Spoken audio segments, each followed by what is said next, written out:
तो इस एनिमे के लास्ट में हमने देखा था कि जो डेल्थ होती है वो वॉल्टर से मिलने के लिए आई होती है और तभी सीन चेंज होता है और हम एलिस और रॉब को देखते हैं, जहाँ पर एलिस रॉब को बता रही होती है कि अब उसे अपनी मॉम शेरॉन के बारे में सब कुछ पता चल चुका है, इसलिए अब रॉब को कुछ भी छुपाने की जरूरत नहीं है। रॉब ने एलिस से ये सब इसलिए छुपाया ताकि उसको बुरा न लगे कि जिसने उसकी मॉम को कर्ज दिया वो उसको अपने साथ ले गई, और उसने इन सब बातों के अंदर ये भी नहीं सोचा कि आखिर सैडी ने एलिस और शेरॉन को श्राप क्यों दिया है। और रॉब ये भी बात बताता है कि उसने सैडी और डेल को यहाँ पर देखा है जब एलेक्स के दादा विक्टर जिंदा थे, पर उनकी मौत के बाद से रॉब ने कभी भी उन दोनों को वापस नहीं देखा। और रॉब ये भी बताता है कि शेरॉन और एलेक्स के दादा विक्टर का रिश्ता एक बाप बेटी की तरह था, और एलिस और एलेक्स को देखकर उसे ऐसा लगता है कि इन दोनों का मिलना किस्मत में लिखा हुआ था। और रॉब बताता है कि जो एलेक्स के दादा विक्टर है उन्होंने रॉब को सड़क से उठाकर अपना सर्वेंट बनाया था। और इतना सब सुनने के बाद जो एलिस होती है वो वापस रूम के अंदर चली जाती है, और तभी सीन शिफ्ट होता है और हम जैन को देखते हैं जिससे डेल्थ मिलने के लिए आई होती है, और वो उससे कहती है कि अब वो उन लोगों की दुश्मन नहीं है, और अगर इसकी बात पे जैन को बिल्कुल भी यकीन नहीं है तो वो एलेक्स से पूछ सकता है। पर अपना जैन इस बात से हैरान होता है कि जो डेल्थ है उसने अपना मास्क क्यों नहीं पहना हुआ है, और यहाँ पर डेल्थ बताती है कि उन लोगों की मदद करने से उसका भी फायदा हो सकता है, मतलब कि वो अपनी फ्रेंड शेरॉन को भी जिंदा कर सकती है। और डेल्थ कहती है कि उसने कफ को माफ कर दिया है उस पंच के लिए जो उसने उसको मारा था। और यहाँ पर डेल्थ जैन से कहती है कि उसकी बहन सैडी के बारे में जितनी इन्फॉर्मेशन हो सकती है वो जमा कर सके, और ये इन्फॉर्मेशन उसे उस बुक से मिल सकती है जिसे उसने एलेक्स के सामने जला दिया था, और उसे रिस्टोर करने पर ही ये इन्फॉर्मेशन उसे मिलेगी। पर यहाँ पर जैन को ये बात बिल्कुल भी समझ में नहीं आ रही है कि आखिर डेल्थ अपनी बहन के बारे में खुद क्यों नहीं बता सकती है। और तभी सीन चेंज होता है और हम कफ और एलेक्स को देख सकते हैं जो मेंशन के डेकोरेशन कर रहे होते हैं, और वो इसलिए क्योंकि जो एलिस है उसको इस मेंशन में आए 2 साल पूरे हो चुके हैं, और इसलिए एलेक्स इसलिए सेलिब्रेट करना चाहता है। पर लेकिन यहाँ पर जो कफ है उसे ऐसा लग रहा होता है कि एलिस का आज दूसरा जन्मदिन है, इसलिए वो पार्टी में डांस करने के लिए रेडी हो रही होती है। और फिर जैसे 12 बजते हैं तो एलिस वहाँ पर आ जाती है और उसे सब कुछ पता चल जाता है, और उसे ये बात अभी समझ में आती है कि उसका मास्टर सुबह से किचन में क्या कर रहा था, और उसने उसे किचन में आने के लिए क्यों मना किया था, क्योंकि जो एलेक्स है वो एलिस के लिए केक बना रहा था। और यहाँ पर जो एलिस होती है उसका बहुत मन कर रहा होता है कफ और व्यूला के गिफ्ट में जो ड्रेस आई है उसको पहनने का, पर लेकिन जो एलेक्स होता है वो उसे अपने सामने कपड़े चेंज करने से मना कर देता है। पर लेकिन तभी जो कफ होती है वो मोमबत्ती बुझा देती है जिससे चारों तरफ अंधेरा हो जाता है, और इसी का फायदा उठाकर जो एलिस होती है वो अपने कपड़े बदल लेती है, और फिर जो कफ होती है वो अपने फायर मैजिक की मदद से रोशनी कर देती है, और सब लोग एलिस को उसकी न्यू ड्रेस में देखकर बहुत ज्यादा क्यूट कह रहे होते हैं, उसकी तारीफ कर रहे होते हैं। इसके बाद सभी लोग बहुत ज्यादा पार्टी करते हैं, मजे करते हैं, और फिर सब कुछ खत्म होने के बाद वो लोग कफ को बाय करके एलिस के रूम में आते हैं, मतलब कि एलिस और एलेक्स, और वो वहाँ पर देखते हैं कि एलिस का जो घर है उसकी छत टूटी हुई है, जिस पर एलेक्स कहता है कि जब तक इसे रिपेयर नहीं कर देते तब तक तुम मेंशन के अंदर रह सकती हो, जिससे एलेक्स बहुत ज्यादा खुश हो जाती है। लेकिन तभी एक विच आ जाती है जिसका नाम होता है कैटो, और वो यहाँ पर डेल को ढूंढते हुए आई होती है, और वो उससे कहती भी है कि वो उन लोगों को यहाँ पर परेशान करने नहीं आई है। लेकिन तभी जो विच होती है वो एलेक्स की घर की टूटी हुई छत देखती है, और वो उससे कहती है कि वो उसको ठीक कर सकती है और साथ ही उसके पूरे घर को रेनोवेट भी कर सकती है, जिसके लिए एलिस मान जाती है। और फिर वो विच एलेक्स को धक्का मार के एलिस को बाहर निकाल देती है, और फिर कहती है कि कल सुबह तक मैं इसे पूरा ठीक कर दूंगी, पर लेकिन आज रात तुमको यहाँ से जाना होगा। और फिर जो एलिस होती है वो एलेक्स के रूम में चली जाती है, और वो उससे कहने लगती है कि आज हम कुछ भी कर सकते हैं, पर लेकिन यहाँ पर जो एलेक्स होता है वो एकदम भोला बन के कहता है कि हम कुछ भी नहीं करने वाले हैं। और फिर जो एलेक्स होता है वो एलिस को अपने बेड पे सुलाकर खुद नीचे सो जाता है, पर लेकिन यहाँ पर एलेक्स को जमीन पर नींद नहीं आ रही होती है, इसलिए वो एलिस को देख रहा होता है। और फिर देर रात को वो कैटो को चाय देने के लिए जाता है, और वहाँ पर कैटो बताती है कि सैडी के जाने के बाद से जो डेल्थ है उसी ने पूरे विच वर्ल्ड को संभाला है, चाहे वो इस काम को नहीं करना चाहती हो। लेकिन तभी जो एलेक्स होता है वो कहता है कि मुझे लगता था कि जो सभी विचेस है वो इंसानों से नफरत करती है, क्योंकि विच हंट के समय इंसानों ने बहुत सारी विच को मार दिया था, पर लेकिन अब ऐसा नहीं है, अब इंसान और विचेस साथ में रह सकते हैं, और डेल्थ भी यही चाहती है, इसलिए और किसी विच को इस बात से कोई भी दिक्कत नहीं है। और हम नेक्स्ट दिन का सीन देखते हैं जहाँ पर कैटो ने पूरे रूम को डेकोरेट कर दिया था, साथ में छत भी रिपेयर कर दी थी, पर लेकिन वो इतनी ज्यादा खुश हो जाती है कि वो छत को दोबारा से तोड़ देती है, अब जिसे उसे दोबारा से ठीक करना होगा। और तभी सीन चेंज होता है और हमें जैन कफ और यूगो को दिखाया जाता है जो रेस्टोरेंट से निकलकर वापस जैन सर्कस जा रहे होते हैं। लेकिन तभी रास्ते में यूगो को उसके पुराने दोस्त मिलते हैं जिनके साथ मिलकर वो पॉकेट मारा करता था, पर लेकिन यहाँ पर वो यूगो के साथ कफ कफ और जैन का मजाक उड़ा रहे होते हैं और साथ ही जैन सर्कस की भी बुराई कर रहे होते हैं। और इन सब बातों से गुस्सा होकर यूगो उन लोगों के पीछे दौड़ने लगता है उन्हें मारने के लिए। और यहाँ पर कफ उसकी मदद करना चाहती थी पर लेकिन यहाँ पर जैन उसे रोक देता है और कहता है कि ये उसकी लड़ाई है, हमारी नहीं। और तभी यूगो उनका पीछा करते हुए एक गली में पहुंचता है जहाँ पर पहले से ही उन लोगों की अच्छी खासी धुलाई कर दी होती है एक छोटे बच्चे और एक बूढ़ी दादी ने। और वो सभी लोग वहाँ से भाग जाते हैं और जब यूगो पीछे मुड़कर देखता है तो उसे वहाँ पर कोई भी नहीं दिखता है। पर लेकिन वो उस चीज को नोटिस करता है कि बारिश नहीं हुई लेकिन फिर भी यहाँ पर पानी कैसे आ गया। और यूगो को वो दोनों लोग कुछ गड़बड़ लगते हैं, इसलिए वो सोचता है कि कफ और जैन को इनके बारे में बता के रहेगा। और तभी सीन चेंज होता है और हम जैन को देखते हैं जो एलेक्स से कह रहा होता है कि उसे लड़कियों के संतरे बहुत ही ज्यादा पसंद होते हैं। और तभी एलेक्स बोलता है कि अगर पूरी दुनिया खत्म होने वाली हो तो मैं सबसे पहले एलिस की गोद में सोना चाहूंगा।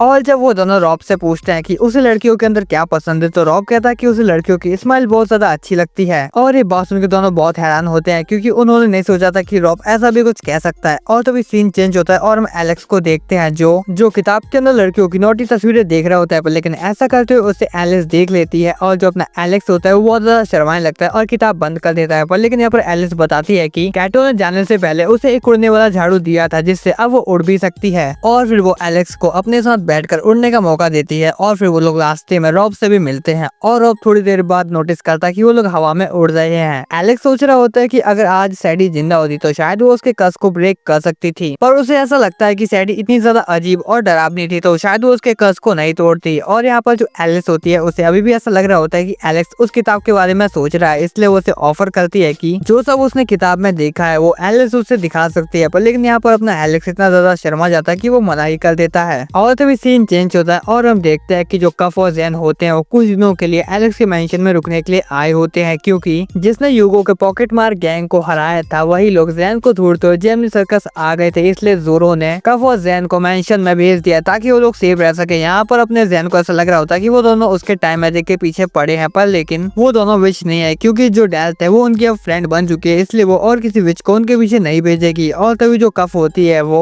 एलिस के साथ चली जाती है ताकि वो उसकी काम में मदद कर सके। और वहाँ पर वो एक मेड आउटफिट भी पहनती है लेकिन तभी वहाँ पर एक दादी आ जाती है जिसका नाम इची होता है। और जो कफ होती है वो उसे देख के समझ जाती है ये कोई विच नहीं है, लेकिन उसे ये बात समझ में नहीं आ रही होती है कि विच नहीं हो तो ये वाटर मैजिक का इस्तेमाल कैसे कर सकती है। और यहाँ पर कफ एलिस को प्रोटेक्ट करने की कोशिश करती है पर लेकिन बहुत कोशिश के बाद भी वो इची को हरा नहीं पाती है। और इची बताती है कि वो कोई विच नहीं है बल्कि वो एक विजार्ड है। और तभी सीन चेंज होता है और हमें जैन और एलेक्स को दिखाया जाता है जहाँ पर वो सर्वेंट लॉग बुक में से सैडी से जुड़ी कोई इन्फॉर्मेशन ढूंढने की कोशिश कर रहे होते हैं, लेकिन तभी वहाँ पर एक छोटा बच्चा आ जाता है जिसका नाम निको होता है। और यहाँ पर वो एलेक्स को छूता है पर लेकिन उसे कुछ भी नहीं होता है और इस बात से वो थोड़ा सा उदास भी होता है। और जैन उसको देखते ही समझ जाता है कि ये एक विजार्ड है। विजार्ड वो लोग होते हैं जिनके पास जन्म से मैजिकल पावर होती है। और यहाँ पर जैन इसकी बेइज्जती कर देता है, इसीलिए जो निको होता है वो थोड़ा सा अपने मैजिक की पावर उन लोगों को दिखाता है। और जब जैन को यकीन हो जाता है कि वो उसके टाइम मैजिक के लिए यहाँ पर आया है तो जैन हेल्प करने से मना कर देता है क्योंकि अभी निको ने ही एलेक्स और जैन के ऊपर हमला किया था। और यहाँ पर निको थोड़ी देर बाद बताता है कि जैसे तुम्हें सैडी ने डेथ का कर्ज दिया है उसी तरह उसने मुझे छोटा बच्चा बना दिया है और साथ ही उसने मुझे इमॉर्टलिटी का भी कर्ज दिया है जिससे मैं कभी भी नहीं मर सकता हूँ। और वो बताता है कि वो लगभग अपने 50 विजार्ड दोस्तों के साथ इंसानों और विचेस से दूर रहा करता था एकदम अच्छे से, पर लेकिन तभी सैडी ने उन लोगों के ऊपर हमला कर दिया ये कहते हुए कि विचेस के अलावा और किसी इंसान के पास मैजिक नहीं होना चाहिए। और इतना सब होने के बाद भी निको ने कभी भी बदला लेने के लिए नहीं सोचा, पर लेकिन जब उसे ये बात पता चली कि सैडी ने एक छोटे बच्चे को डेथ कर्ज दे दिया है तो वो अपने सभी दोस्तों के साथ मिलकर सैडी को सबक सिखाना चाहता था। पर लेकिन वो फाइट इतनी ज्यादा खतरनाक होती है कि उसके अंदर निको के बहुत सारे दोस्त मार जाते हैं, मतलब कि कुछ ही लोग बचते हैं सिर्फ। पर लेकिन सैडी के मरने के बाद भी जो निको है उसका कर्ज नहीं टूटा, इसलिए निको चाहता है कि वो जैन के टाइम मैजिक का इस्तेमाल करके वो पास्ट में जाना चाहता है ताकि वो सैडी को तभी मार सके जब उसने किसी को कर्ज नहीं दिया था। पर लेकिन यहाँ पर जैन इतना सब सुनने के बाद भी मना कर देता है उसकी हेल्प करने के लिए क्योंकि वो सिर्फ एलेक्स का दोस्त है ना कि किसी और का, इसलिए उसे कोई भी फर्क नहीं पड़ता किसी और के कर्ज से। और वो सिर्फ एलेक्स के लिए अपने टाइम मैजिक का इस्तेमाल करेगा, जिस पर निको से कहता है कि तुम्हें क्या लगता है तुम सैडी को अकेले हरा सकते हो। और वो ये भी बताता है कि जो जैन है वो अपने मैजिक को इसलिए अच्छे से इस्तेमाल कर पा रहा है क्योंकि उसकी मैजिक कैपेसिटी बहुत ज्यादा है, पर लेकिन उसका मैजिक के ऊपर कंट्रोल 0% है। इसलिए जो निको है वो एलेक्स और जैन को उसके मैजिक अकेडमी के अंदर एडमिशन लेने के लिए कहता है, वहाँ पर जैन अपने मैजिक के ऊपर कंट्रोल सीख सकता है और साथ ही जो एलेक्स है वो मैजिक वेपन को यूज करना भी सीख सकता है। पर पहले तो जैन जाने से मना कर देता है, पर जब उसे ये बात पता चलती है कि उस स्कूल के अंदर 90% लड़कियां है तो वो जाने के लिए तैयार हो जाता है। पर लेकिन जब जैन इची को देखता है तो वो देख के बहुत ज्यादा हैरान हो जाता है, क्या उस स्कूल के अंदर ऐसी लड़कियां है और पर इची अपने जैन को बहुत ज्यादा मारने लगती है और जो एलेक्स होता है वो सबकी लड़ाई को शांत करता है और फिर जो निको होता है वो अपने फ्रेंड को बुलाता है जो तुरंत एक कैच के अंदर बदल जाता है और वो जब वो दोनों वहाँ से निकल जाते हैं तो अपना जो एलेक्स होता है वो उनके कैच पे लटक जाता है और उनसे कहता है कि जो सैडे है प्लीज उसे ना मारा जाए क्योंकि एलेक्स उससे बात करके अपना दोस्त उसे बना सकता है। पर ये आइडिया निको को एकदम बकवास लगता है और वो एलेक्स को नीचे गिराते हुए उससे मैजिक स्कूल की ड्रेस और एड्रेस दे देता है और वो उससे कहता है कि तुम अपने साथ किसी को भी लेकर आ सकते हो। और यहाँ पर कैच के अंदर जो इची है वो ये चाहती है कि जो निको है वो अपनी असली फॉर्म में आ जाए क्योंकि वो एक छोटे बच्चे से प्यार करते हुए थक चुकी है। और यहाँ पर कफ और जैन भी सर्कस जाकर मैजिक स्कूल की तैयारी करने वाले हैं और यहाँ पर जो कफ है वो मैजिक स्कूल जाकर स्ट्रॉन्ग बनना चाहती है ताकि वो अपने करीबियों को प्रोटेक्ट कर सके जो वो आज नहीं कर पाई। और यहाँ पर जो जैन है वो सिर्फ लड़कियों के लिए स्कूल जा रहा है और जैन सर्कस जाते समय जैन कफ को संदेश दिखाने के लिए बोलता है तो उसे सिर्फ थप्पड़ ही मिलते हैं। और फिर सबके जाने के बाद रात के समय एलेक्स के पास आती है और यहाँ पर जो एलेक्स होता है वो बहुत ज्यादा खुश होता है क्योंकि उसके इतने ज्यादा दोस्त बन चुके हैं। पर एलेक्स को ऐसा लग रहा होता है कि एलेक्स के इतने ज्यादा दोस्त बन चुके हैं इसलिए वो उससे थोड़ा दूर जा रहा है। पर लेकिन यहाँ पर एलेक्स